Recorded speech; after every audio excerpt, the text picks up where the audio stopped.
ঈসা রূহুল্লাহ আলাইহিস সালাতু ওয়াস সালাম উম্মতকে নিয়ে চলে গেলেন একটা কবরের পারে। বিরাট বড় একটা কবর, অনেক বড় টিলার মতো দেখা যায়। ঈসা রূহুল্লাহ তারে নিয়ে চলে গেলেন। উম্মতেরা বলল, হুজুর এত বড় টিলা, এটা তো পাহাড়ের মতো দেখা যায়, এই পাহাড় আবার কিসের? বলে এটা পাহাড় না, এটা হামের কবর। হাম কত বড় ছিল! সাইয়েদুনা ঈসা রূহুল্লাহ কবরের পাশে দাঁড়ায় বলেন, কুম বিজনিল্লাহ হাম, খোদার হুকুমে দাঁড়ায় যাও। খোদার হুকুমে হযরত হাম আলাইহিস সালাম দাঁড়িয়ে গেলেন। মস্ত বড় বিরাট দেহ আকৃতি, বুঝতে পারতেছেন আদম সফিউল্লাহ ছিলেন ৬০ হাত, তো আমাদের হাতের ৬০ হাত না, আদমের হাতের ৬০ হাত ছিলেন তিনি। আদম আলাইহিস সালাম ছিলেন ৬০ হাত। আদম আলাইহিস সালামের ছেলে হযরত শীশ আলাইহিস সালামের ৩ পুরুষ পরে হযরত নূহ আলাইহিস সালাম। তার মানে বুঝতে পারতেছেন হযরত আদম আলাইহিস সালাম থেকে ২০০, ২৫০, ৩০০ বছর পরে হযরত নূহ আলাইহিস সালাম। নূহ আলাইহিস সালামের বেটা হাম কত বড় লম্বা হতে পারে? একবারে মিনিমাম হলেও ৫৯ হাত লম্বা ছিলেন, একবারে কম করে হলেও হযরত হাম ৫৯ হাত লম্বা ছিলেন। তার কবরের পাশে দাঁড়া করাইলেন, বিরাট বড় লম্বা। হযরত ঈসা রূহুল্লাহ ডাক দিয়ে বলেন, হাম তুমি কি আমারে চিনছো? হাম ডাক দিয়ে বলেন, হ্যাঁ আপনি খোদার পয়গম্বর হযরত ঈসা রূহুল্লাহ। আপনাকে আমি চিনেছি। হুজুর আপনি আমাকে কেন ডেকেছেন? বলে, হাম রে, তোমার পরিচয় জানার জন্য, মহাপ্লাবনের ঘটনাগুলি তোমার কাছ থেকে জানার জন্য আমার উম্মতরা আবদার করছে বিদায় কবরের পাশে এসে তোমারে ডাক দিলাম। তবে হাম তুমি বলে দাও, তোমার চুলগুলি কেন সাদা হয়ে গেছে? হামরে, তোমার চুল কেন সাদা হয়ে গেল? আমি জানি তোমার ইন্তেকালের সময় চুলগুলি কাঁচা ছিল, তোমার দাড়ি কাঁচা ছিল, তোমার চুল কাঁচা ছিল। হাম, তোমার চুলগুলি কেন সাদা হয়ে গেছে? হাম ডাক দে বলো, নবী হবে ও আদম রে,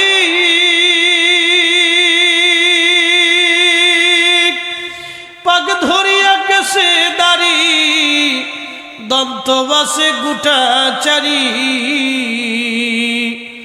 সমন জারি গিয়াছে করিয়ারে সোনার আদম, জিন্দেগি তোর যাই ফাঁকি দিয়া, জিন্দেগি তোর যাই রে ফাঁকি দিয়া রে সোনার আদম, জিন্দেগি তোর যাই ফাঁকি দিয়া।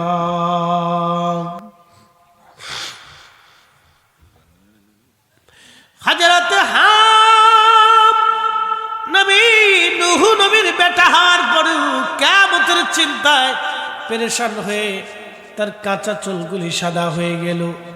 বুঝের তাহলে মেহশরের মাঠ কত ভয়ানক হবে, কত কঠিন হবে হাসরের ময়দান সেই দিন। বাহির চরবাসী খুব মনোযোগ দিবেন, মা বোনেরা সব ভিতরে বাহিরে যে যেখানে আছেন কথাগুলি খুব মনোযোগের সাথে শুনে যান। আল্লাহ বলেন, মিনাহা খালাকনাকুম ওয়া ফিহা নুঈদুকুম। রব্বুল আলামিন বললেন, বান্দারে এই মাটি থেকে তোমারে সৃষ্টি করলাম, এই মাটির ভিতরেই তোমাকে আবার দাফন করব, মাটির ভিতরেই তোমাকে নিয়ে চলে আসব। এই মাটি থেকে সৃষ্টি করেছি, এই মাটির ভিতরে তোমাকে দাফন করব বান্দা, মাটির ভিতরেই তোমাকে দাফন করব। প্রশ্ন রাখতে পারেন, হুজুর মাটি থেকে আল্লাহ আপনারা কেমন করে বানাইলেন? ভালো করে শুনে যান। মানুষের বডির ভিতরে 4টা পদার্থ থাকে। 1 নম্বরে আগুন থাকে, 2 নম্বরে বাতাস। আগুন, পানি, মাটি, বাতাস। আগুন, পানি, মাটি, বাতাস, 4টা পদার্থ দিয়ে আল্লাহ মানুষের বডি তৈরি করেন। এই 4টা পদার্থের একটা পদার্থ যদি মানুষের বডির মধ্যে না থাকে তাহলে এই মানুষ জায়গার উপরে ডেড হবে, মারা যাবে। 1 নম্বরে পানি, 2 নম্বরে বাতাস, 3 নম্বরে আগুন। চারিপাশে প্রচন্ড শীত, শীতের কারণে এগুলি ঠান্ডা হয়ে গেছে। ধরে দেখেন ঠান্ডা হয়ে গেছে, মোবাইলটা ঠান্ডা, এগুলি ঠান্ডা হয়ে গেছে, কিন্তু আপনার শরীরটা গরম। এই শরীরে আগুন, কোন এই আগুন আসার জন্য কোনো সূত্র নাই, কোনো সিস্টেম নাই। ভালো করে বুঝেন, এই তাপমাত্রাটা আসার জন্য ভিন্ন কোনো প্রসেস, কোনো পদ্ধতি আল্লাহ রেখে দেন নাই। অটোমেটিক আপনার শরীরটাকে গরম করে রাখতেছে কে? আল্লাহ। ওই আগুনটা আল্লাহ দিয়ে রাখছে আপনার শরীরের ভিতরে, ও আল্লাহ গরম করে রাখছে। বাতাস কোনোদিনও দেখেন নাই যে বাতাস, এই যে বাতাস, কিন্তু বাতাস আপনার আসতেছে প্রতিনিয়ত, যাচ্ছে বের হচ্ছে, যাচ্ছে বের হচ্ছে। কত অক্সিজেন আপনি গ্রহণ করেছেন, অথচ করোনার সময় একটা অক্সিজেনের বোতলের জন্য মানুষ হাই হতাশ করছে, পাই নাই। শত শত কোটি টাকার মালিক একটা অক্সিজেন পায় নাই, তখন অক্সিজেনের অভাবে। বুঝতে পারছেন? অথচ প্রত্যেক দিন আপনাকে আল্লাহ এত অক্সিজেন গ্রহণ করাইলেন, তারপরও আপনার কাছে ভালো লাগে নাই। এরপরও খোদার হুকুম আপনার কাছে অমান্য করতে মন চাইছে, আপনি অমান্য করছেন। কারণ কি? আপনি কাকে অনুসরণ করছেন? এখন এই যে আল্লাহ পাক কোরআনের এক আয়াতে বলছেন, ইয়া আইয়ুহাল্লাযীনা আমানু, হে ঈমানদার, ইয়া আইয়ুহাল্লাযীনা আমানু, হে ঈমানদার, আমানুত্তাকুল্লাহ, আমি আল্লাহকে ভয় করো, হাক্কা তুকাতিহি, ভয় করার মতো ভয় করো। শুধু এখানে শেষ না, ওয়ালা তামুতুন্না ইল্লা ওয়া আনতুম মুসলিমুন, এবং মুসলমান না হয়ে তোমরা মরো না, মুসলমান হয়ে তারপরে কবরে আসো। আল্লাহ বানাইলেন কত জাতি,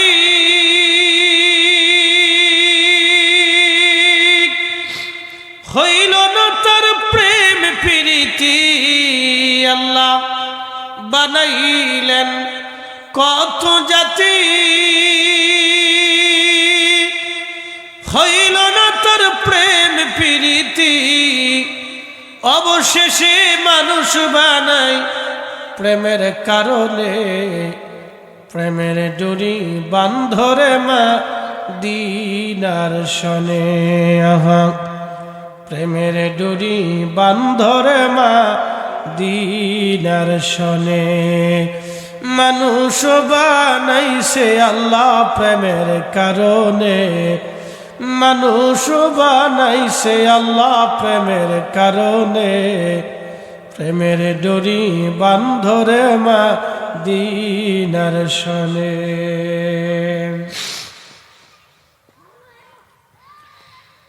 বাহের চরবাসী খুব মনোযোগ দিবেন। রব্বুল আলামিন বললেন, বান্দারে তোমাকে বানাইলাম এই মাটি থেকে, আবার এই মাটির ভিতরেই তোমাকে দাফন করব, এই মাটিতেই তোমাকে নিয়ে আসবো আমি আল্লাহ। খালাকাল ইনসানা মিন সলসলিন কাল ফাখার, মানুষ বানাইছি খরখরা শক্ত মাটি থেকে আমি মানুষ বানাইলাম। এই পৃথিবীর মাটিগুলি খরখরা শক্ত। আদম সফিউল্লাহর মাটিগুলি নিয়ে যাওয়া হলো, পৃথিবীর বিভিন্ন স্থানের মাটিগুলি নিয়ে এক জায়গা খামির করা হলো, বেহেশতের তাসনিম নদীর পানি দিয়ে খামির হলো। মানুষ কিন্তু শুধু মাটির তৈরি না, মানুষের ভিতরে 4টা পদার্থ থাকে, আগুন, পানি, মাটি, বাতাস। মানুষ কিন্তু শুধু মাটির তৈরি না, মানুষের ভিতরে 4টা পদার্থ থাকে, আগুন, পানি, মাটি, বাতাস। 4 রঙের মশলা দিয়া যে কইরাছে তোর গঠন, 4 রঙের মশলা দিয়া। আগুন, পানি, মাটি, বাতাস, একই যোগে করিয়া প্রকাশ আগুন পানি মাটি বাতাস, একই যোগে করিয়া প্রকাশ, ওরে দেখিলি না তুই কইরা তালাশ, ওরে দেখিলি না তুই কইরা তালাশ, কোন জায়গা সে মহাজন চার রঙের মশলা দিয়া, যে কইরাছে তোর গঠন চার রঙের মশলা দিয়া।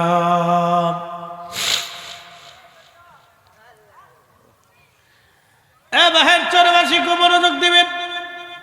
চোখের কোণার থেকে ঘুম থেকে উঠলে ময়লা আসে কিনা, চোখ থেকে পানি আসে কিনা, এই চোখ থেকে আলো বের হয় কিনা, এই দেখেন এখানে আল্লাহর কুদরত ভালো করে বুঝেন। একই চোখ, চোখের কোণার থেকে ময়লা আসে, একই চোখ, চোখের ভিতর থেকে পানি বের হয়, একই চোখ, চোখের ভিতর থেকে আলো বের হয়, নূর বের হয়, এই নূর দিয়ে দুনিয়া দেখা যায়। সুবহানাল্লাহ, একসাথে বলবেন আল্লাহু আকবার। একই চোখ, ভালো করে বুঝেন, একই চোখ দিয়ে পানি বের হয়, একই চোখ দিয়ে ময়লা বের হয়, একই চোখ দিয়ে নূর বের হয়, এই নূর দিয়ে দুনিয়া দেখা যায়। তাহলে এই চোখের ভিতরে, মাটির চোখের ভিতরে নূরের সংসার যিনি করলেন তিনি রব্বুল আলামিন। যদি এই নূর আল্লাহ আপনাকে না দিতেন, এই আলো চোখের আলো যদি আল্লাহ আপনাকে না দিতেন, পৃথিবীর এমন কোনো বিজ্ঞানী নাই যে আপনার চোখ বানায় নতুন করে আলো বানায় দিবে। নাই, নাই, কোথাও নাই, কোথাও খুঁজে পাবেন না। এই আলোটা আল্লাহ রব্বুল আলামিন আমরারে দিলেন, দুনিয়া দেখার জন্য আল্লাহ দিলেন, আল্লাহ সৃষ্টি দেখার জন্য আল্লাহ আপনাকে দিয়েছেন, কিন্তু ওই ক্ষুধা দেখার জন্য আপনি কোনোদিনও চেষ্টা করেন নাই। এই জন্য কবি আমার পীর মুর্শিদ একটা গজল গাইতেন, এলমে বাতেন নাহি যারো হাসুরি সে অন্ধ রয়, এলমে বাতেন নাহি যারো হাসুরি সে অন্ধ হয়, ইশকে খুদা নাহি যারো দোজখেতে সেই রয়, ওরে ইশকে খুদা নাহি যারো দোজখেতে সেই রয়। জীবনে আল্লাহর দেওয়া চোখ দিয়ে আল্লাহর সৃষ্টির কত নিয়ামত আপনি দেখলেন, কিন্তু এই আল্লাহর চোখের পিছনে আর একটা চোখ আছে। এই আল্লাহর এই বাহ্যিক চোখের পিছনে আর একটা চোখ আছে। এই চোখের নাম হচ্ছে কালবের চোখ। এই চোখ দিয়ে কোনোদিনও আমার রসুল দেখার ইচ্ছা পোষণ করেন নাই, কোনোদিনও ভাবেন নাই আল্লাহর দেওয়া চোখ দিয়ে নবী দেখব। নবী দেখার বাসনা কোনোদিন আসে নাই। রসুল দেখার বাসনা যদি আসতো তাহলে অবশ্যই অবশ্যই নবীর কদমের গোলাম আপনি হয়ে যেতেন, নবীর কদমের গোলাম হয়ে যেতেন। আল্লাহর দেওয়া চোখ দিয়ে কোনোদিনও আল্লাহ দেখার বাসনা আপনার আসে নাই। এই যে আল্লাহ দেখার বাসনা, রসুল দেখার বাসনা, এই বাসনাটাই বলা হয় ইলমে বাতেন।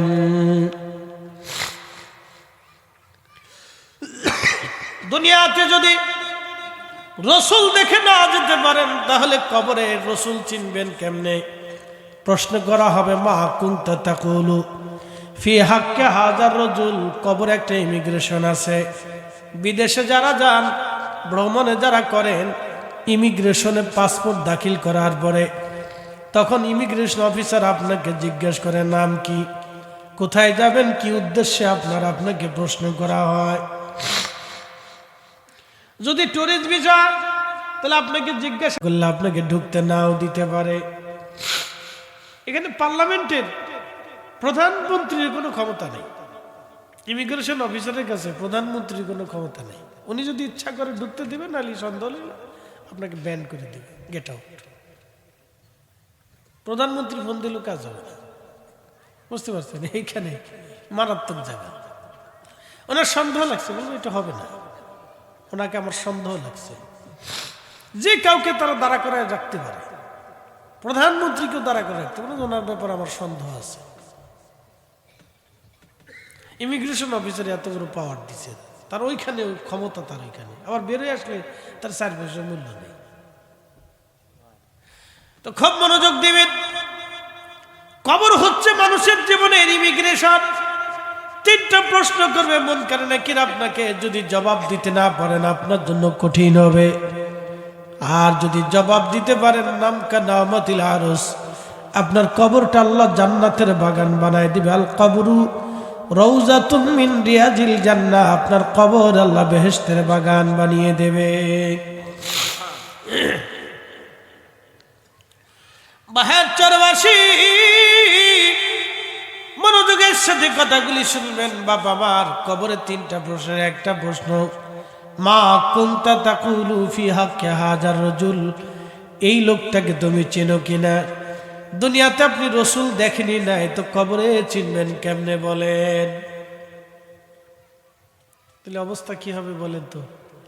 দুনিয়াতে আমরা রসুলই দেখলাম না, এখন প্রশ্ন রসুল আসেনি? কথা কর না, যেমনি কইতেছেন মনে হয় নাই। একসাথে বলেন আসেননি। নজদিদের কাছে নাই, কিন্তু আমার সুন্নিদের কাছে আছে। কথা ঠিক আছে নি? মন খারাপ করার কিছু নাই, রসুল আছে, বুঝাইতেছি আপনাদেরকে। যদি না থাকতো তাহলে পৃথিবী ধ্বংস হয়ে যেত। পৃথিবী তার ভারসাম্য হারাইতো। বলে এটা কেমন কথা? হ্যাঁ বলতেছি, রসুল আছে। আমরা মার রেহেমে ছিলাম, এখন দুনিয়াতে আসছি। দুনিয়ার পরে আমরা কবরে চলে যাব। কবরে চলে যাওয়ার পরে আমাদের বডি পচে যাবে, তাহলে মানুষের অস্তিত্ব কি শেষ? না। বডি তো কবরে গেল, কিন্তু আমার ইঞ্জিনটা গেল কোথায়? প্রত্যেক বডির সামনে, আপনাদের সামনে যে কথা বলতেছে, কিন্তু বডি কথা বলতেছে না। আপনার সাথে যিনি কথা বলতেছেন, যিনি আল্লাহর পাঠানো রূহ কথা বলতেছে। আর আমি যাদের সামনে কথা বলতেছি তারাও আল্লাহর পাঠানো রূহের সামনে কথা বলতেছি। এই বডিটা একটা স্ট্রাকচার করে আল্লাহ আপনাকে দুনিয়াতে পাঠিয়েছে। বডিটা হচ্ছে শরীয়ত, কিন্তু আপনার বডির ভিতরে যিনি বসে আছেন ইনি হচ্ছেন মারেফাত। তাকে দেখা যায় না, ছোঁয়া যায় না, ধরা যায় না। যদি ছোঁয়া যাইত, ধরা যাইত, দেখা যাইত, তাহলে আজরাইলও দেখতে পারতেন। আজরাইল কোন রাস্তা দিয়ে নিয়ে গেল তাও দেখা গেল না, নিয়ে গেছে এটা সত্য। পৃথিবীর কোন ডাক্তার আজও পর্যন্ত ধরে রাখতে পারে নাই, কোন বিজ্ঞানীরাও আজও পর্যন্ত ধরে রাখতে পারে নাই। চলে যাবে এটা সত্য। বলে নিবে কে? বলে রব্বের হুকুমে নিয়ে যাবে। বলে নিবে কে? মালাকুল মউত নিবে। যে নিবে তারও দেখা যায় নাই, যাকে নিছে তাকেও দেখা যায় নাই, যার হুকুমে নিছে তারও দেখা যায় নাই, যার হুকুমে যেই জগতে নিল সেই জগতও দেখা যায় নাই। কিন্তু যারে নিছে সে সত্য, যে নিছে সেও সত্য, যার হুকুমে নিছে সেও সত্য, যেই জগতে নিছে সেই জগতও সত্য। তাহলে এখন বলেন নবীরা আসেনি? একসাথে বলেন আসেনি?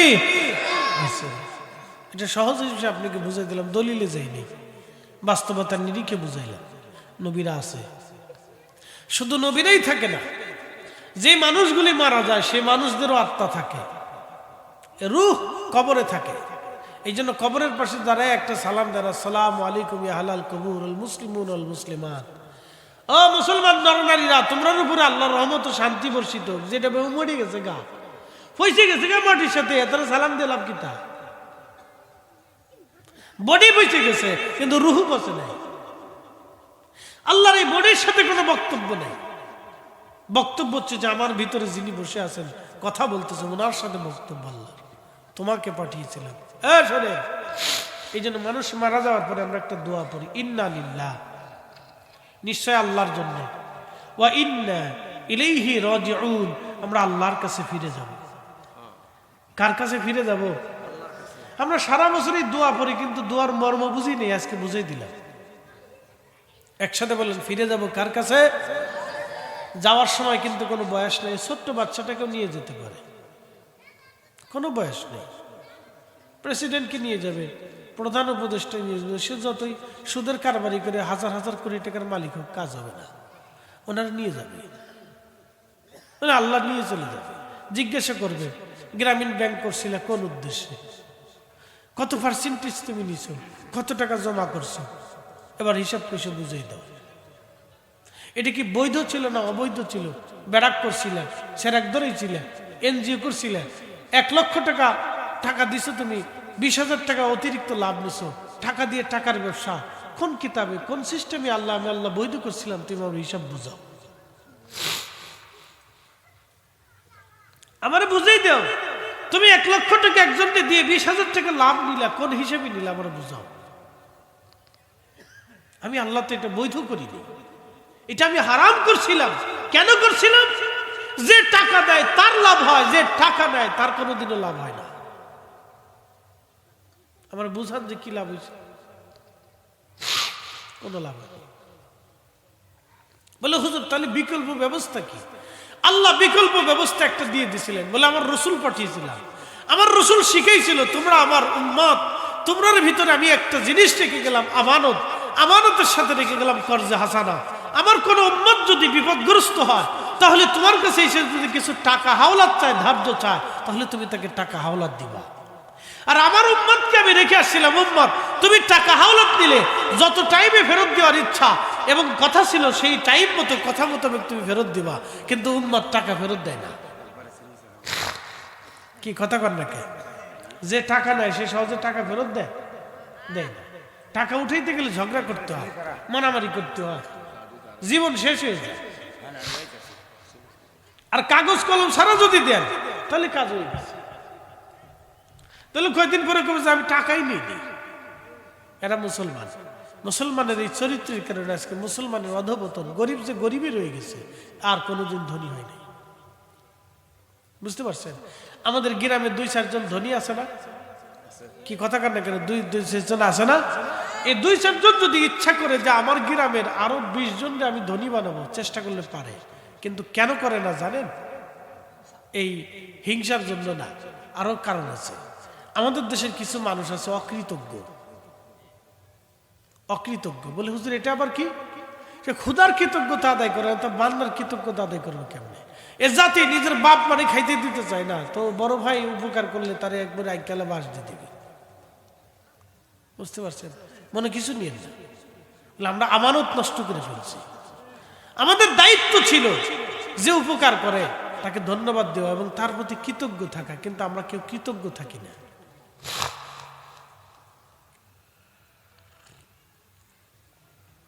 আমরা কৃতজ্ঞ থাকি না, আমরা অকৃতজ্ঞ হয়ে যাই। এই জন্য আল্লাহ রাব্বুল আলামিন আমাদেরকে বলেন লা ইন শাকারতুম লা আযীদান্নাকুম, কৃতজ্ঞ হও নিয়ামত বাড়াই দিব। ওয়া লা ইন কাফারতুম, বেঈমানি করবা, ইন্না আযাবি লাশাদীদ, তোমার জন্য শক্ত শাস্তির ফয়সালা করে রাখছে। আসো, তুমি তো মারাই যাবা, আমার কাছেই আসতে হবে তোমাকে, তোমাকে রাখার মতো কেউ নাই পৃথিবীতে। একসাথে বলেন আমরা কার কাছে ফিরে যাব? দুনিয়াতে রাখার মতো কেউ আমাদের আছে? রেখে দেবে। করোনার সময় আমার মসজিদের এক মুসল্লি মারা গেল। ইমাম সাহেব হুজুর বলেন, হুজুর 1 বিলিয়নিয়ার, কোটি কোটি টাকার মালিক, ধনী,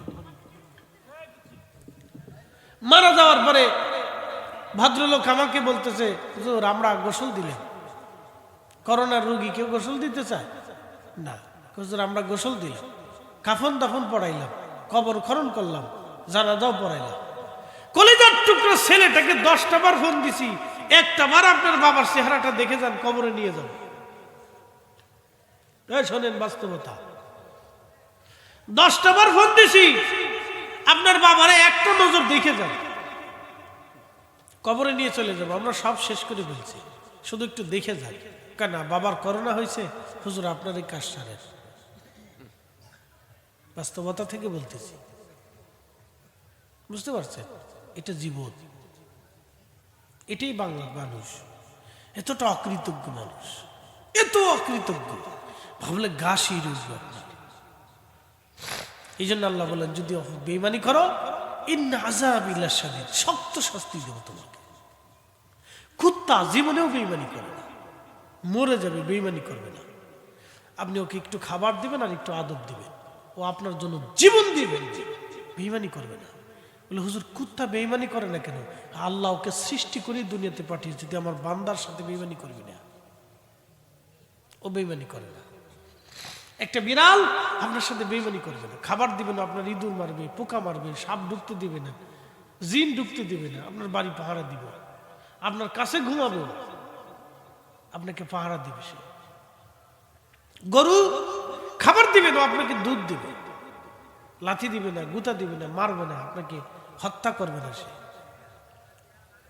আপনি তার সামনে থেকে তার বাচ্চা ছিনিয়ে নিয়ে চলে যাচ্ছেন, তারপরেও সে আপনাকে হত্যা করবে না, কারণ আপনি তাকে খাবার দিচ্ছেন, আপনার প্রতি সে কৃতজ্ঞ থাকে। বুঝতে হবে এটা। এই জন্য রব্বুল আলামিন বললেন ফাবি আলাইহি রাব্বিকুমা তুকাযিবান।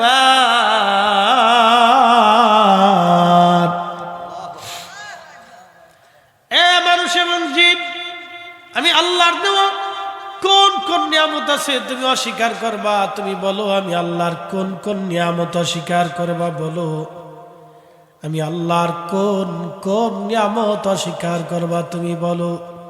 তুমি কি পারবে তোমার জিহ্বাটাকে অস্বীকার করতে? তুমি কি পারবে তোমার নাক অস্বীকার করতে? তুমি কি পারবে তোমার কান অস্বীকার করতে? তুমি কি পারবে তোমার চোখ অস্বীকার করতে? তুমি কি পারবে তোমার মাথার চুলগুলি অস্বীকার করতে? তুমি কি পারবে হাতের আঙ্গুলগুলি অস্বীকার করতে? তুমি কি পারবে তোমার জ্ঞান এবং মেধাকে অস্বীকার করতে?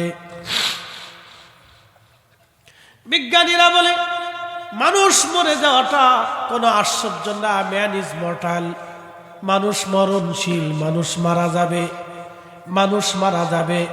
বলে কেন মারা যাবে?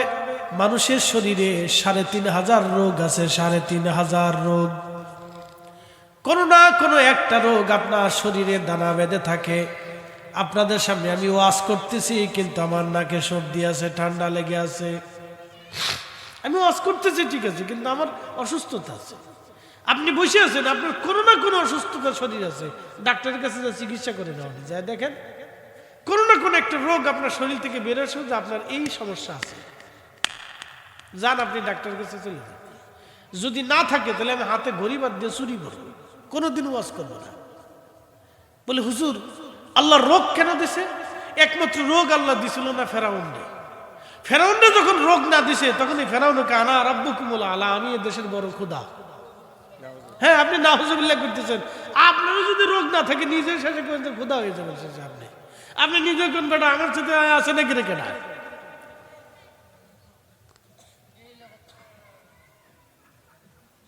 কথা এটা নি? হ্যাঁ ঠিক আছে, অভিজ্ঞতা লিখছে।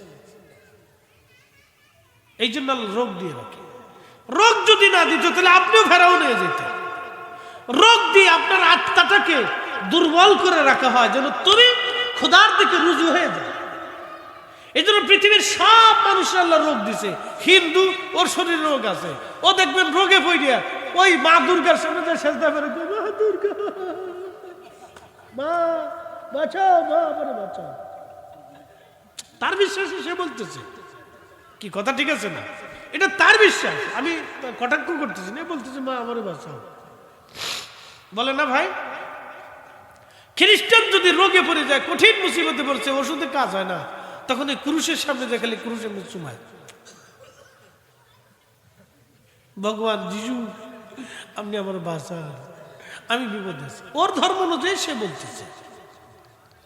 শিখ বিপদে পড়ে গেছে, রোগ হয়ে গেছে, সারে না, গুরুদুয়ারের সামনে যে সেজদায় পড়ে, প্রভু তুমি আমার বাঁচাও। বুদ্ধ মুসিবতে পড়ে গেছে, বুদ্ধর মূর্তির সামনে যা বলতেছে, ভগবান বুদ্ধ তুমি আমার বাঁচাও। সে তার বিশ্বাসে বলতেছে। আমরা বিপদে পড়ে গেছি, রবের দরবারে হাত তুলে বলতেছে আল্লাহ তুমি আমার বাঁচাও।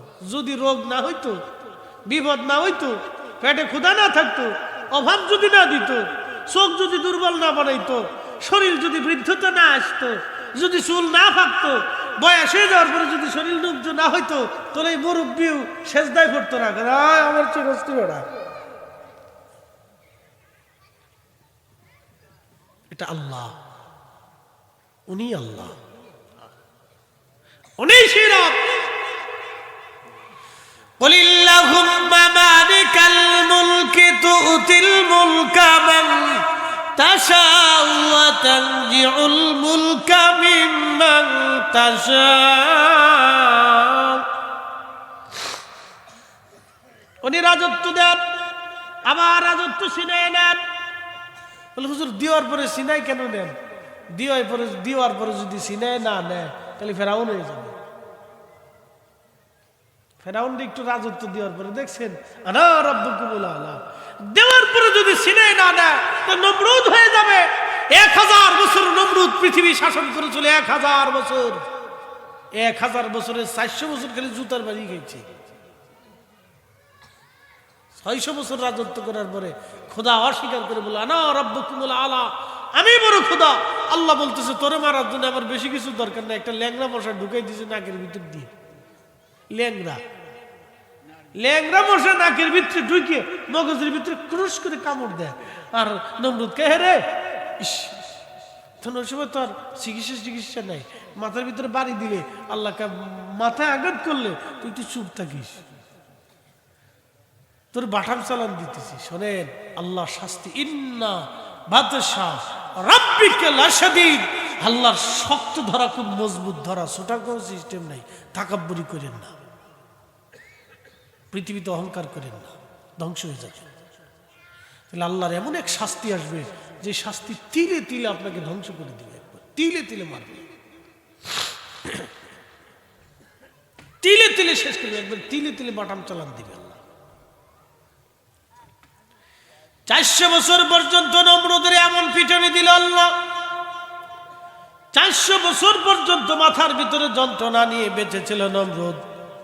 400 বছর ধরে যখনই আঘাত আসতো তখনই মশা চুপচাপ থাকতো। এইভাবে কামড় মারতে মারতে মারতে মারতে নমরুদ একটা লোক নিয়োগ করে দিল, তুই আমার মাথার উপরে আঘাত করবি। তো মাথার উপরে আঘাত করতে থাকতো, টুকটুক করে বাড়ি দিতে থাকতো। টুকটুক করে বাড়ি দিলে নমরুদের ওই কামড় ব্যথা বন্ধ থাকতো। আল্লাহ বলেন মশারে যখনই মাথায় লাড়াচাড়া দিবে, আঘাত করবে, তখন কামড় আর দিবি না, চুপচাপ থাকতো। এইভাবে মাথার আঘাত নিতে নিতে নিতে নিতে একদিন যে পিঠায় সে অতিষ্ঠ হইয়া নমরুদের মাথায় জোরে করে বাড়ি মারছে যে আজকে আর রাখবো না তোরে, একবারই তো শেষ। বুঝছেন? হ্যাঁ, উনি রব, উনি আল্লাহ। এই জন্য উনি বলছেন আমি যাকে খুশি তাকে রাজত্ব দিই, তার কাছ থেকে খুশি ছিনাই নেই। তো ইজ্জু মান তাশা ওয়া তুযিল্লু মান তাশা, আমি যাকে খুশি ইজ্জতওয়ালা বানাই, যার কাছ থেকে খুশি আমি আল্লাহ ইজ্জত ছিনাই নেই। যাকে খুশি ইজ্জতওয়ালা বানাই, যার কাছ থেকে খুশি আল্লাহ আমি ইজ্জত ছিনাই নেই।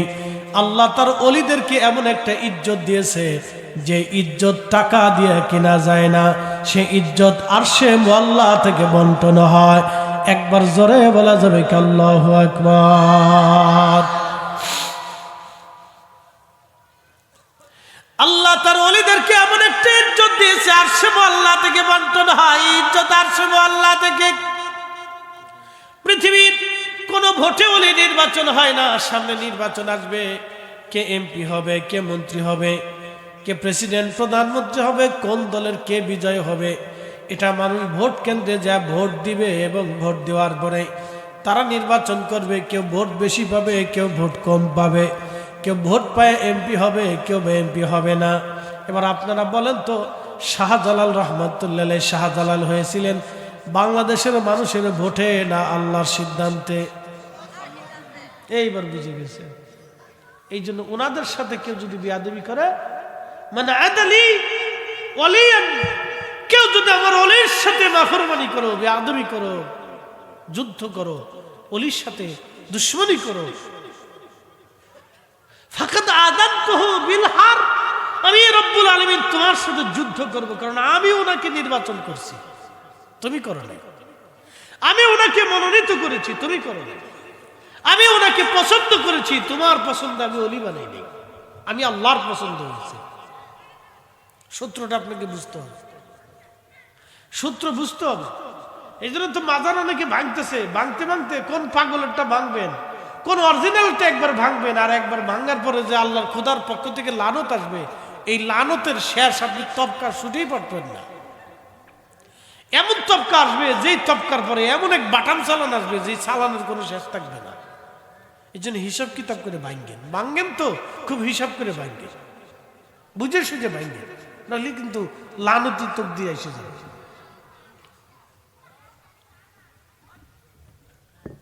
আরে কষ্ট হইতেছে আপনাদের? তাহলে একসাথে আপনি কথাবার্তা বলতেছেন না, একসাথে বলেন আল্লাহু আকবার। হয় না জোরে? সিন্নি টিন্নি আসেনি, খিচুড়ি আসেনি, তাই তো বালা। তারই বাচ্চারা জোরে জোরে খায় বাবা, তবারক আছে, অসুবিধা নেই, এটা বরকতের খাবার। আমি মালয়েশিয়াতে গেছি, যা দেহ মনে তবারক আছে। মালয়েশিয়াতে গেছি মাহফিল করতে, তো মসজিদে ঢুকে দেখি ওখানে তাবারক খাওয়ায়, প্রত্যেক নামাজের পরে তাবারক দেয়। মালাক্কাতে গেছি চাইনিজদের প্রথম মসজিদ দেখার জন্য, তো মসজিদের সামনে বিরাট বড় এক টেবিল, টেবিলের উপর অনেক কলা। তা বলে এত কলা কেন? মুসল্লির আসবে, নামাজ পড়বে, কলা টলা খাবে, কেউ খায় কেউ খায় না। আমি বললাম বাংলাদেশের গুলিস্তানের মোড়ে যদি কলা দেওয়া হইতো।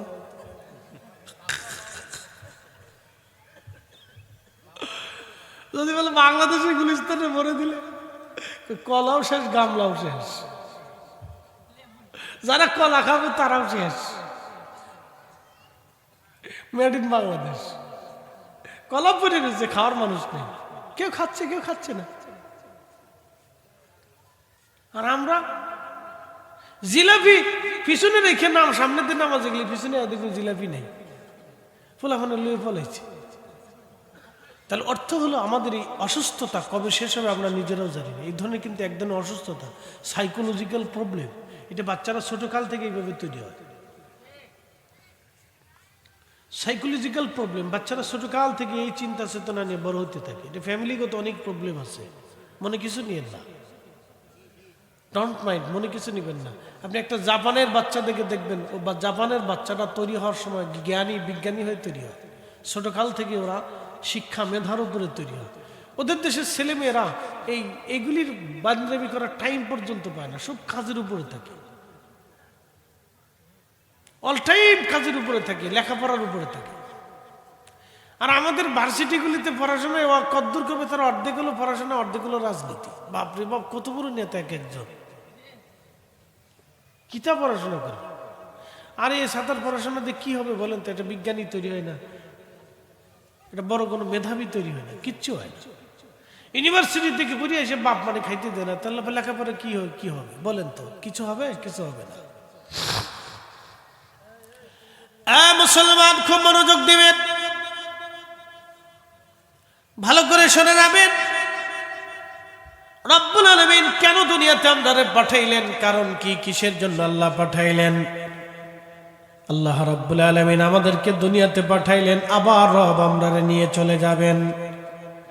মাঝখানে আমাদের জন্য একটা আবাস আছে, এই আবাসের নাম কবর। এই আবাসের নাম কবর, এই আবাসের নাম কবর। একদিন মাটির ভিতরে হবে ঘরে, মন আমার কেন বান্ধ দালান ঘর, মন আমার কেন বান্ধ দালান ঘর। মাঝখানে যে আবাস আসবে, আবাসের নাম কবর। এই কবরে আপনাকে থাকতে হবে কত বছর, কত দিন, কত হাজার বছর আমরা কেউ জানি না। এই কবরে আপনাকে থাকতে হবে, মাঝখানে একটা আবাস, এই আবাসের নাম হচ্ছে কবর। এই জন্য আল্লাহ বললেন, ওয়ামিনহা নুখরিজুকুম তারাতান উখরা, তোমাদেরকে কবর থেকে আমি আল্লাহ উঠাবো। কবরে আল্লাহ আমাদেরকে নিয়ে চলে যাবেন। কবরে কত হাজার বছর এই কবরের জীবনে থাকতে হবে আমাদের তা জানা নাই। সাইয়েদুনা ঈসা রুহুল্লাহর জমানাতে ঈসা আলাইহিস সালামের উম্মতেরা বলল, নবী ঈসা, নবী ঈসা, ও ঈসা পয়গম্বর, আপনি একটু দয়া করে নূহ আলাইহিস সালামের ছেলে হামের সাথে আমাদের একটু কথা বলায় দেন। নূহ নবীর 4টা সন্তান ছিল। একটা সন্তানের নাম হাম, সাম, ইয়াফেস এবং কেনান। কেনান অবিশ্বাসী মহাপ্লাবনে কেনান ডুবে মারা গেল।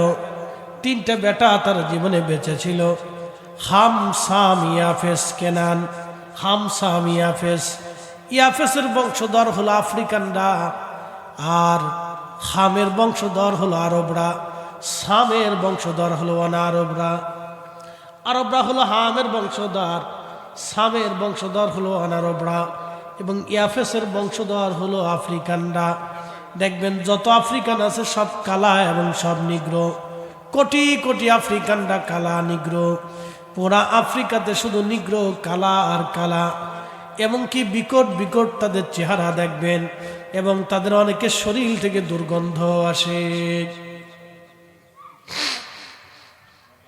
তাদের শরীর থেকে বিশ্রী ফটকা ফটকা গন্ধ আসে। মনোযোগ দিবেন হাজিরিন, ইয়াফেসের বংশধর আফ্রিকানরা, সারা আফ্রিকার মানুষ দেখবেন কালো নিগ্রো। সামের বংশধর হলো অনারবরা, আর হামের বংশধর হলো আরবরা। এই আরবদের ভিতরে যিনি হামের কবর দেখার জন্য ঈসা রুহুল্লাহর উম্মতরা বলল, হুজুর আপনি তো মরাকে খোদার হুকুমে জিন্দা করতে পারেন। ঈসা রুহুল্লাহর একটা মুজেজা ছিল, উনি কবরের পাশে দাঁড়াইয়া যদি বলতো, কুম বিজনিল্লাহ, ও কবরওয়ালা খোদার হুকুমে তুমি দাঁড়ায় যাও। 50,000 বছর আগের কবর হলো, কবরের ভিতর থেকে মানুষ দাঁড়ায় যাইয়া হযরত ঈসা রুহুল্লাহর সাথে কথা বলতো, সালাম দিত। একসাথে জোরে বলবেন আল্লাহু আকবার। কি আশ্চর্য মনে হচ্ছে না? কিন্তু এটা ওনার মুজিজা ছিল, এটা ওনার মুজিজা ছিল। সাইয়েদুনা ঈসা রুহুল্লাহ আলাইহিস সালাতু ওয়াস সালাম উম্মতকে নিয়ে চলে গেলেন একটা কবরের পারে। বিরাট বড় একটা কবর, অনেক বড় টিলার মতো দেখা যায়। ঈসা রুহুল্লাহ তারে নিয়ে চলে গেলেন। উম্মতেরা বলল, হুজুর এত বড় টিলা, এটা তো পাহাড়ের মতো দেখা যায়। এই পাহাড় আবার কিসের? বলে এটা পাহাড় না, এটা হামের কবর। হাম কত বড় ছিল! সাইয়েদুনা ঈসা রুহুল্লাহ কবরের পাশে দাঁড়ায় বলেন, কুম বিজনিল্লাহ, হাম খোদার হুকুমে দাঁড়ায় যাও। খোদার হুকুমে হযরত হাম আলাইহিস সালাম দাঁড়িয়ে গেলেন। মস্ত বড় বিরাট দেহ আকৃতি, বুঝতে পারতেছেন আদম সফিউল্লাহ ছিলেন 60 হাত, তো আমাদের হাতের 60 হাত না, আদমের হাতের 60 হাত ছিলেন তিনি। আদম আলাইহিস সালাম ছিলেন 60 হাত। আদম আলাইহিস সালামের ছেলে হযরত শীশ আলাইহিস সালামের 3 পুরুষ পরে হযরত নূহ আলাইহিস সালাম। তার মানে বুঝতে পারতেছেন হযরত আদম আলাইহিস সালাম থেকে 200, 250, 300 বছর পরে হযরত নূহ আলাইহিস সালাম। নূহ আলাইহিস সালামের বেটা হাম কত বড় লম্বা হতে পারে? একবারে মিনিমাম হলেও 59 হাত লম্বা ছিলেন। একবারে কম করে হলেও হযরত হাম 59 হাত লম্বা ছিলেন। তার কবরের পাশে দাঁড়া করাইলেন, বিরাট বড় লম্বা। হযরত ঈসা রুহুল্লাহ ডাক দিয়ে বলেন, হাম তুমি কি আমারে চিনছো? হাম ডাক দিয়ে বলেন, হ্যাঁ আপনি খোদার পয়গম্বর হযরত ঈসা রুহুল্লাহ। আপনাকে আমি চিনেছি। হুজুর আপনি আমাকে কেন ডেকেছেন? বলে, হাম রে, তোমার পরিচয় জানার জন্য, মহাপ্লাবনের ঘটনাগুলি তোমার কাছ থেকে জানার জন্য আমার উম্মতরা আবদার করছে বিদায় কবরের পাশে এসে তোমারে ডাক দিলাম। তবে হাম তুমি বলে দাও, তোমার চুলগুলি কেন সাদা হয়ে গেছে? হামরে, তোমার চুল কেন সাদা হয়ে গেল? আমি জানি তোমার ইন্তেকালের সময় চুলগুলি কাঁচা ছিল, তোমার দাড়ি কাঁচা ছিল, তোমার চুল কাঁচা ছিল। হাম, তোমার চুলগুলি কেন সাদা হয়ে গেছে? হাম ডাক দে বলো, নবী হবে। ও আদম রে,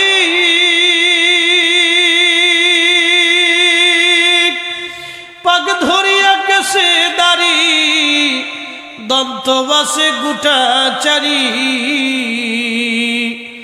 সমন জারি গিয়াছে করিয়ারে সোনার আদম জিন্দেগি তোর যাই ফাঁকি দিয়া জিন্দেগি তোর যাই রে ফাঁকি দিয়া রে সোনার আদম জিন্দেগি তোর যাই ফাঁকি দিয়া।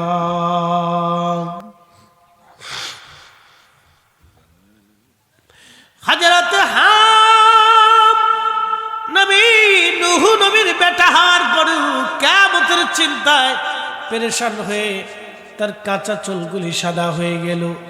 বুঝেন তাহলে মেহশরের মাঠ কত ভয়ানক হবে, কত কঠিন হবে হাসরের ময়দান সেই দিন। ও মা বোনেরা শুনে যান, ওই দিন আমাদের সবার জীবনে আসবে, সবার জীবনে আসবে, বাঁচার কোনো রাস্তা নাই। আল্লাহ বলেন মালিকি ইয়াউমিদ্দিন, আমি বিচার দিনের মালিক, বিচার দিনের মালিক আমি। আল্লাহ নবী বলেন উম্মত দিনটা তো ভয়ানক হবে, এত কঠিন এবং ভয়াবহ দিনটা আসবে। আমার উম্মতেরা রে তোমরা শুনে নাও, এতই ভয়াবহ হবে সেই দিনটা। সূর্য একবারে মাথা বরাবর হবে, শুধু মাথা বরাবর না, বর্তমানে সূর্য যেটা দেখেন 200 কোটি ডিগ্রি সেলসিয়াস তাপমাত্রা। সূর্যের ভিতরে প্রত্যেক ঘন্টায় 2 লক্ষ কিলোমিটার বেগে ঝড় হয়, ঘন্টায় 2 লক্ষ কিলোমিটার বেগে আগুনের ঝড় হয়। ওই আগুনের ঝড়টা যদি দুনিয়ার মধ্যে আল্লাহ ছেড়ে দেন তাহলে পৃথিবী একবারে নিশ্চিহ্ন হয়ে যাবে। কিন্তু না, সূর্য মাঝে মধ্যে উত্তাপ বেড়ে যায় ঝড়ের কারণে। আমার আল্লাহর রহমতের ফেরেশতারা বরফ দিয়ে ঠান্ডা দিয়ে এই সূর্যটাকে ঠান্ডা করার চেষ্টা করেন। কোটি কোটি শত শত অগণিত অসংখ্য কোটি টন মন গ্যাস দিয়ে আল্লাহ সূর্যটাকে জ্বালিয়ে রেখেছেন। সূর্যের বয়স কোটি কোটি বছর, হাজার হাজার কোটি কোটি বছর সূর্যের বয়স। বাহির চোরবাসী বাঞ্ছারামপুরবাসী মনোযোগ দিয়ে শুনে যান। আল্লাহ বললেন আহা ওয়া ইদাল কুবুরু বুশিরাত, কবর উদ্দোলিত হয়ে যাবে, কবর উদ্দোলিত হয়ে যাবে, কবর উন্মুক্ত হয়ে যাবে, কবর থেকে মানুষগুলি উঠে উঠে যাবে। আল্লাহ বলেন ইদা জুলজিলাতিল আরদু জিলজালাহা ওয়া আখরাজাতিল আরদু আসকালাহা ওয়া ক্বালাল ইনসানু মা লাহা। শুনে যান, মাটির ভিতরে ভূমিকম্প চলতে থাকবে। কিছুদিন আগে ভূমিকম্প হয়েছিল কিনা এটা তো নরমাল, বাংলাদেশে 8 স্কেলের ভূমিকম্প আসবে। আপনাদের এই বাঞ্ছারামের পাশ দিয়ে একটা নদী চলে গেছে, নদীর নাম কি? তারপরে এটা তো তিতাস, তারপরে কি? মেঘনা। এই মেঘনা নদী বাঞ্ছারামপুরের পাশ দিয়ে আপনার ওই নরসিংদীর কোনা দিয়ে চলে গেল দাউদকান্দিতে। আপনারা জানেন না, এই নদীটা আজ থেকে 350 বছর আগে কুমিল্লার নিচ দিয়ে প্রবাহিত হতো। এই নদীর অববাহিকা ছিল কুমিল্লা ক্যান্টনমেন্ট, যেখানে লালমাই পাহাড়। এই লালমাই পাহাড়ের পাশ দিয়ে নদীটা 350 বছর আগে প্রবাহিত হতো। বাঞ্ছারামপুরবাসী 350 বছর আগে বাংলাদেশে একটা প্রলয়ঙ্করী ভূমিকম্প হয়েছিল। ওই ভূমিকম্পের আঘাতে নদীর গতি চেঞ্জ হইয়া আজকে 30-40 কিলোমিটার দূরে দাউদকান্দি দিয়ে নদীটা প্রবাহিত হয়ে গেছে।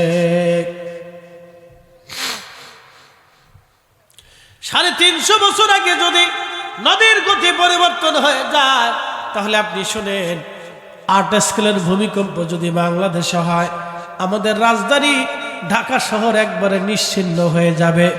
কত শত বছরের জন্য নিশ্চিহ্ন হবে আমরা জানি না।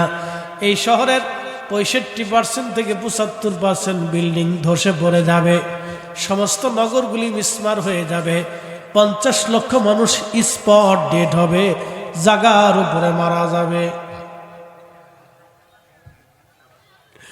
50 লক্ষ মানুষ স্পট ডেড জাগার উপরে মারা যাবে।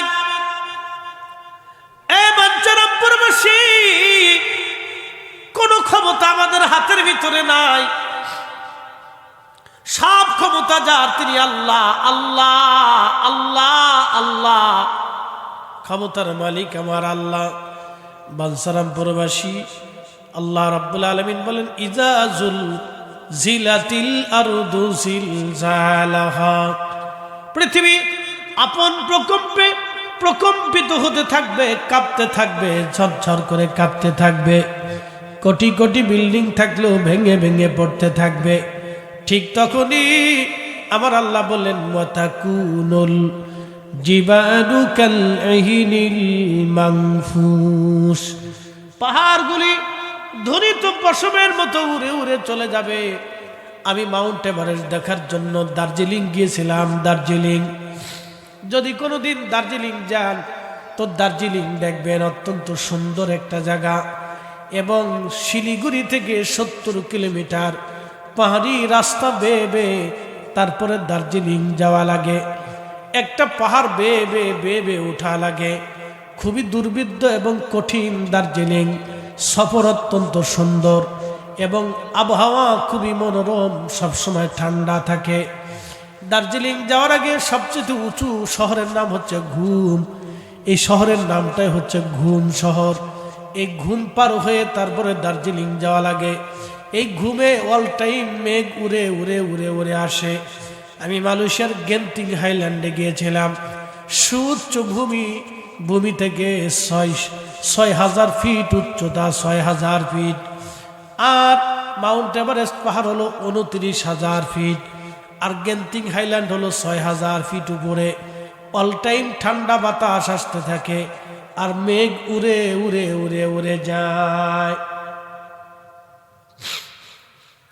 দার্জিলিং এরকম ৬,০০০-৮,০০০ ফিট উপরে দার্জিলিং।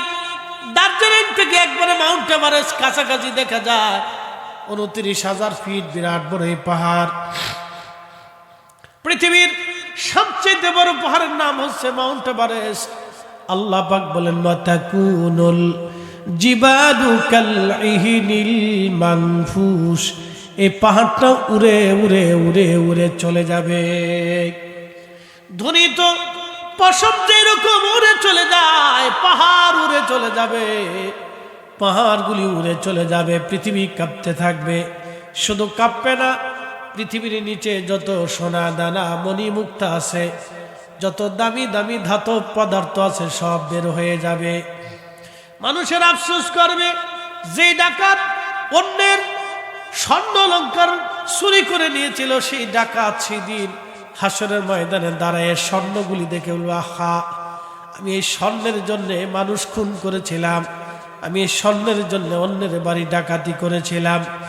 আজকে কত স্বর্ণ পড়ে আছে, নেওয়ার মতো কোনো মানুষ নাই। কি ভুল করছিলাম সেই দিন, আমি কি ভুল করছিলাম, আহা, সেই দিন আমি কি ভুল করেছিলাম। মণিমুক্তা হীরা জহরতগুলি বের হয়ে আসবে। সেই দিন মানুষগুলি আফসোস করবে, আহারে, এই সম্পদের জন্য আমি ভাইয়ের মাথায় বাড়ি মারছিলাম, কি ভুল না সেই দিন করছিলাম। আজকে সম্পদ নেওয়ার মতো আজকে কেউ নাই। সেই দিন সন্তান কেঁদে দিয়ে বলবে, আহা, আমি এই দুনিয়ার এই সামান্য সম্পদের জন্য মারে খেতে দেই নাই, মারে ওষুধ কিনে দেই নাই, বাবারে ঘরের মধ্যে রাখিনি, রাগ করে পাঠাই দিয়েছিলাম। আল্লাহ, কিনা ভুল সেই দিন করছিলাম। আল্লাহ, এই সম্পদের জন্যে আজকে এই সম্পদ নেওয়ার মতো আজকে আর কেউ নাই।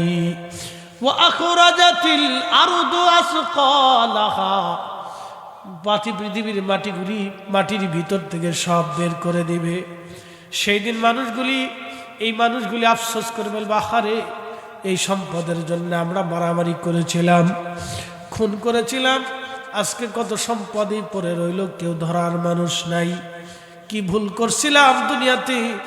নারীরা সেই দিন আফসোস করে বলবে, আহা, এই দুনিয়ার সাধারণ একটু সম্পদের জন্য বৃদ্ধ শাশুড়িকে ঘর থেকে বের করে দিয়েছিলাম, নিজেরা স্বামী নিয়ে শ্বশুর শাশুড়ির দিকে জুদা হয়ে পালিয়ে চলে গিয়েছিলাম। দুনিয়ার এই সাধারণ সম্পদের জন্য আমরা লড়াই করছিলাম। খুনি সেই দিন ডাক দিয়ে বলল, আহা আমি মানুষ খুন করেছিলাম, দুনিয়ার এই সম্পদের জন্য আমি মানুষ খুন করলাম, আহা কি ভুল না আমি করেছিলাম। আহা সেই দিন বান্দা আফসোস করতে থাকবে, শরীরের গোশতগুলি কামড়ায় কামড়ায় টেনে টেনে ছিঁড়ে ফেলবে আর বলবে, ফায়াকুলা রব্বি, আমাদের রব, লাউলা আখারতানি ইলা আজালিল করিব, আমাদেরকে আবার দুনিয়াতে পাঠায় দেন আল্লাহ। আল্লাহ গো আমাদেরকে আবার দুনিয়াতে পাঠান। সুদখোর সেই দিন আফসোস করে বলবো, আহা এই টাকার জন্যে আমি একজনের 1 লক্ষ টাকা দিয়ে 20,000 টাকা লাভ নিছিলাম, আর এই সম্পদের জন্যে আমি দুনিয়াতে কত সুদের কারবারি করছিলাম। ঘুষখোর ডাক দিয়ে বলবো, আহারে আমি একজনে একটা চাকরি দিয়ে কতগুলি টাকা নিয়েছিলাম, এই সম্পদের জন্য আমি অন্যের কাছ থেকে জবরদস্তি করে টাকা নিয়েছিলাম, আজকে এই সম্পদগুলি মানুষের সামনে পড়ে আছে। হাসরের ময়দানে পায়ের নিচ দিয়ে সোনা দানা জহরতমণি মুক্তা পড়ে থাকবে। আর খুনিরা আফসোস করবে, ভাই ভাইয়ের মাথার উপরে বাড়ি মারছিল আফসোস করবে। ওই বান্দা আফসোস করে বলবো, আহারে এই সম্পদের জন্য আমি আমার ভাইয়ের সাথে ঝগড়া করছিলাম, আমি আমার বাবা মার সাথে ঝগড়া করছিলাম, আমি আমার সন্তানের সাথে ঝগড়া করছিলাম, এই সাধারণ সম্পদের জন্য আমি আমার সন্তানের হক মিটাই নাই। আফসোস করবে সেই দিন। নারী সেই দিন ডাক দিয়ে বলবে, আরে সামান্য সম্পদের শোনার জন্য আমি আমার স্বামীর সাথে দুর্ব্যবহার করছিলাম। স্বামী সেই দিন বলবে, আহা সামান্য স্বর্ণের জন্য আমার স্ত্রীর সাথে বনিমনা হলো না, আমরা তালাক দিলাম, সন্তান জুদা হয়ে গেল, আমাদের সন্তানের হক আমরা আদায় করি নাই, আফসোস করে সেই দিন কাঁদতে থাকবে। কিন্তু আল্লাহ ডাক দিলেন, ইয়া আইয়ুহাল্লাযীনা আমানু লা তুলহিকুম আমওয়ালুকুম ওয়ালা আওলাদুকুম আন যিকরিল্লাহ।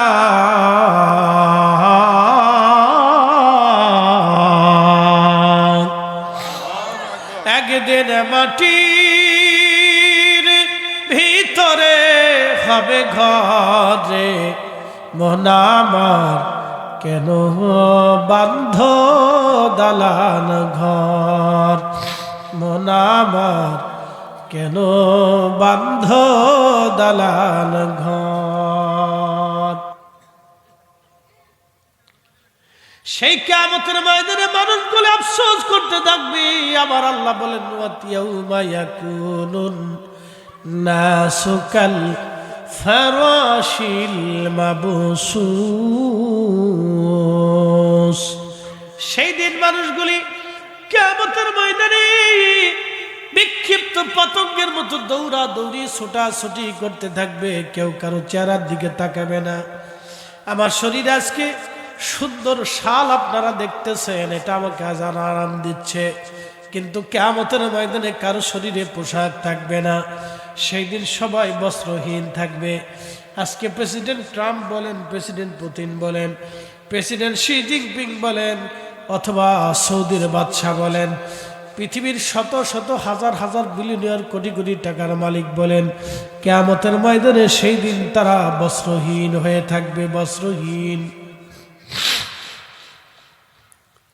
শরীরে কোনো পোশাক সেই দিন তাদের থাকবে না।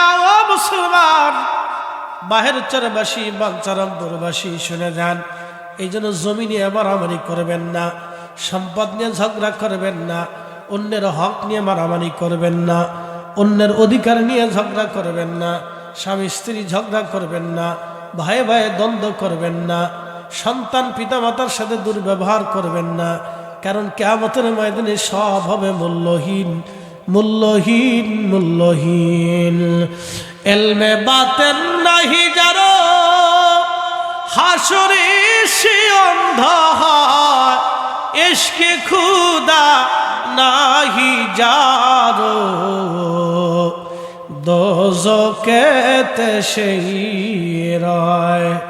ওরে ইশকে খুদা নাহি যারো দোজকেতে সেই রয়। জন্য যদি ওয়াজ বুঝে থাকেন তাহলে ওয়াজ বাড়ি পর্যন্ত নিয়ে কাজে লাগবে। যদি ওয়াজ বুঝেন তো ওয়াজগুলি বাড়ি পর্যন্ত নিয়ে কাজে লাগবে। বস্ত্রহীন থাকবে সবাই, কারো শরীরে পোশাক থাকবে না। আম্মা জান আয়েশা বলেন, হুজুর নারীরাও কি বস্ত্রহীন থাকবে? আল্লাহ রাসূল বলেন, হ্যাঁ নারীরাও বস্ত্রহীন থাকবে। তো এক মহিলা সাহাবী বলেন, হুজুর তাহলে তো নারীদের জন্য লজ্জার কারণ হবে। নবী বললেন, সাহাবী সেই দিন কোনো পুরুষ নারীর দিকে, নারী কোনো পুরুষের দিকে তাকানোর মতো সময় পাবে না। কি কত কঠিন হবে। আল্লাহ রাসূল বললেন, তিন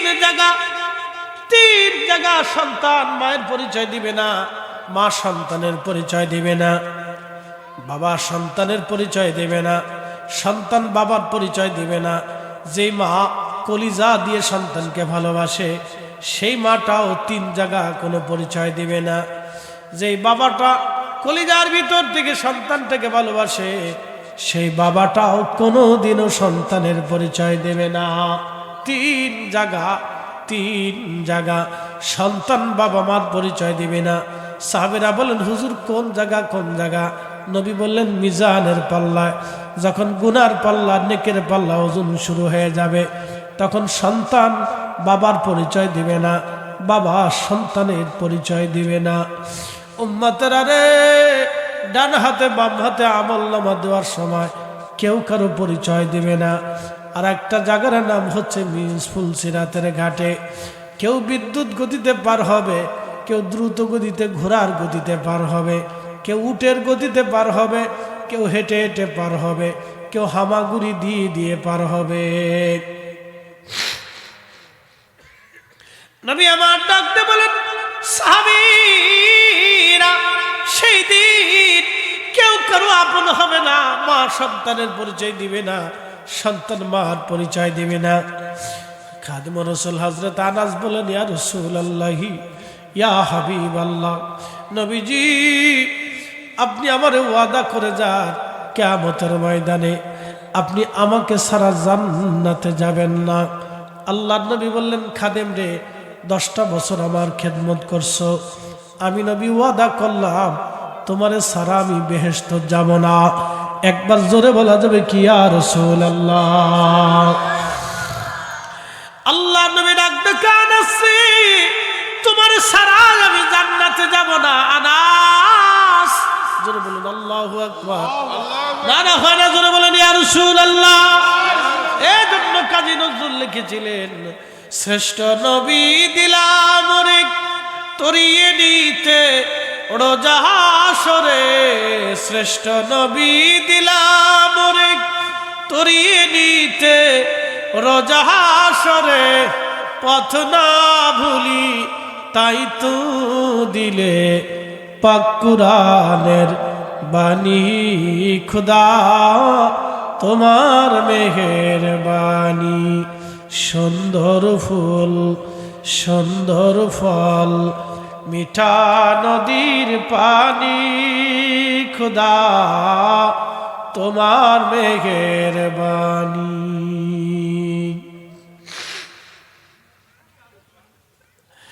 এ বাঞ্ছারামপুরবাসী,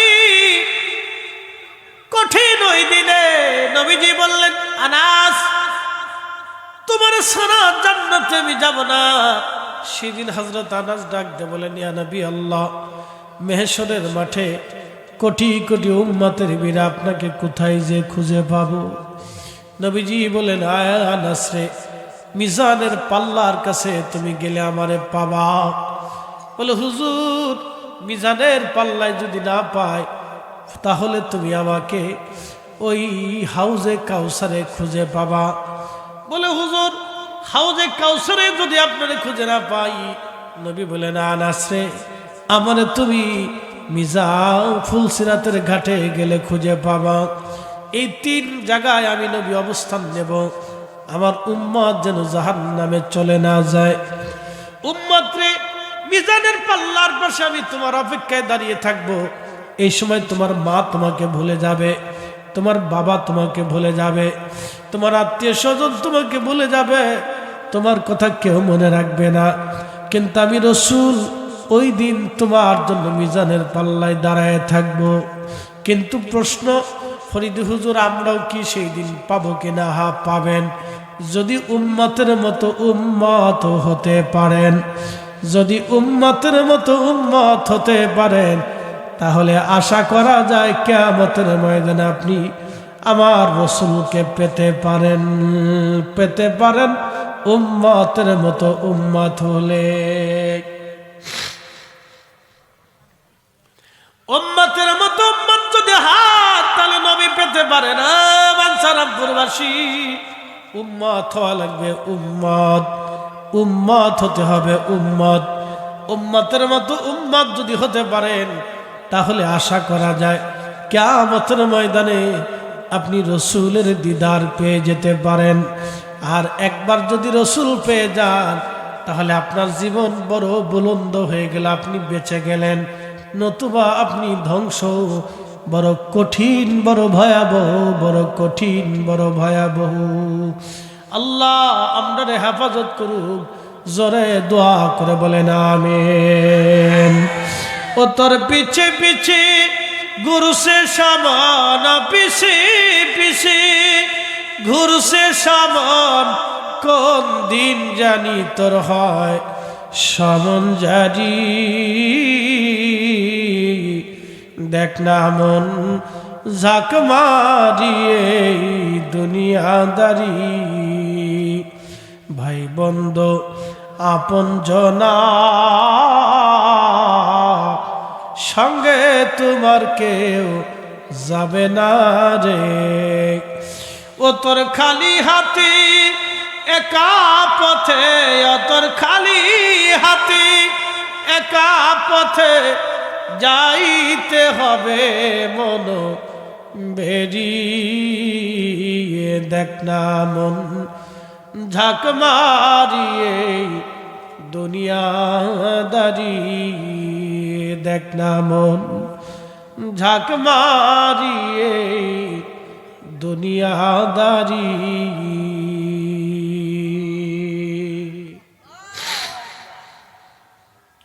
যদি বুঝে থাকেন তাহলে ওয়াজ বাড়ি পর্যন্ত নিয়ে যাবেন।